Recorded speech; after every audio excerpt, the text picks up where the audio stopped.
कौन होगा जेपी नड्डा का उत्तराधिकारी? बीजेपी के नए राष्ट्रीय अध्यक्ष के ऐलान को लेकर सामने आया बड़ा अपडेट। पहलगाम आतंकी हमले के बाद बीजेपी ने संगठन चुनाव की प्रक्रिया को रोक दिया था।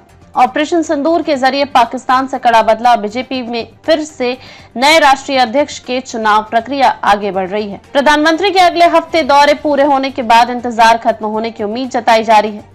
बीजेपी को नया राष्ट्रीय अध्यक्ष कब मिलेगा, यह सवाल काफी समय से बना हुआ है। वर्तमान राष्ट्रीय अध्यक्ष जेपी नड्डा के उत्तराधिकारी को लेकर बड़ा अपडेट सामने आया है। सूत्रों की माने तो प्रधानमंत्री नरेंद्र मोदी के देश में लगे दौरे खत्म होते ही राष्ट्रीय अध्यक्ष के चयन की प्रक्रिया आगे बढ़ेगी। संघ और बीजेपी के सूत्रों का कहना है कि 30 जून से पहले राष्ट्रीय अध्यक्ष के नाम का ऐलान हो जाएगा।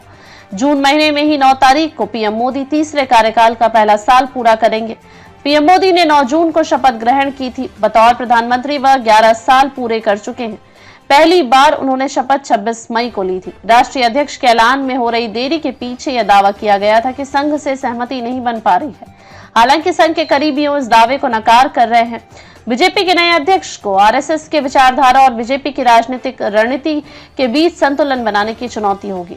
ऐसे में ऐसे चेहरे को ही कमान मिलेगी जो न सिर्फ ऊर्जावान हो बल्कि देश भर के संगठन को और मजबूत प्रदान कर सके। बीजेपी के अब तक के इतिहास में कभी भी राष्ट्रीय अध्यक्ष के लिए मतदान की स्थिति नहीं आई है।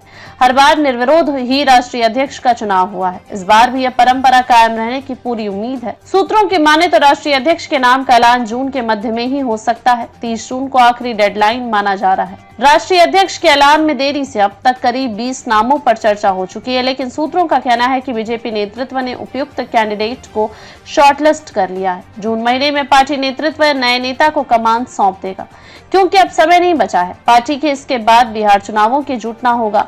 बीजेपी ने जेपी नड्डा को 2020 में संगठन की कमान सौंपी थी। 2023 में उनका कार्यकाल पूरा हो गया था। इसके बाद उनका कार्यकाल लोकसभा चुनावों तक बढ़ा दिया गया था।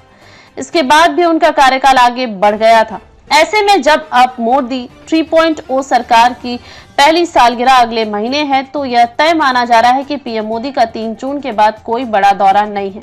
ऐसे में राष्ट्रीय अध्यक्ष की नियुक्ति और मंत्रिमंडल में फेरबदल के काम आगे बढ़ सकते हैं। राष्ट्रीय अध्यक्ष की दौड़ में बीजेपी के अंदर धर्मेंद्र प्रधान और भूपेंद्र यादव के नाम आगे माने जा रहे हैं। दोनों ही ओबीसी से आते हैं। बीजेपी राष्ट्रीय अध्यक्ष के लिए रक्षा मंत्री राजनाथ सिंह से लेकर नितिन गडकरी और शिवराज सिंह चौहान के नामों की चर्चा है। एक सूत्र ने कहा कि राजनाथ सिंह और गडकरी दोनों ही 10 साल पहले अध्यक्ष रह चुके हैं। ऐसे में न्यू बीजेपी के ओल्ड थॉट मुश्किल है। शिवराज सिंह चौहान ने कृषि मंत्री के तौर पर अच्छा काम किया है। ऐसे में उन्हें संगठन में लाए जाने की उम्मीद बेहद कम है। शिवराज सिंह चौहान लंबे 2 दशक से सरकार में है। ऐसे में उनका संगठन का अनुभव काफी पुराना हो चुका है। ऐसे में पार्टी के द्वारा अंडर 60 वाले किसी ओबीसी नेता के नाम पर मुहर लगाने की उम्मीद की जा रही है। इन दिग्गजों के अलावा अन्य जो नाम हैं, उनमें मनोहर लाल, बीएल संतोष, प्रहलाद जोशी, जी किशन रेड्डी, के अन्नामलाई के नाम भी शामिल है। महाराष्ट्र से विनोद तावड़े का नाम भी राष्ट्रीय अध्यक्ष के संभावितों में शामिल है।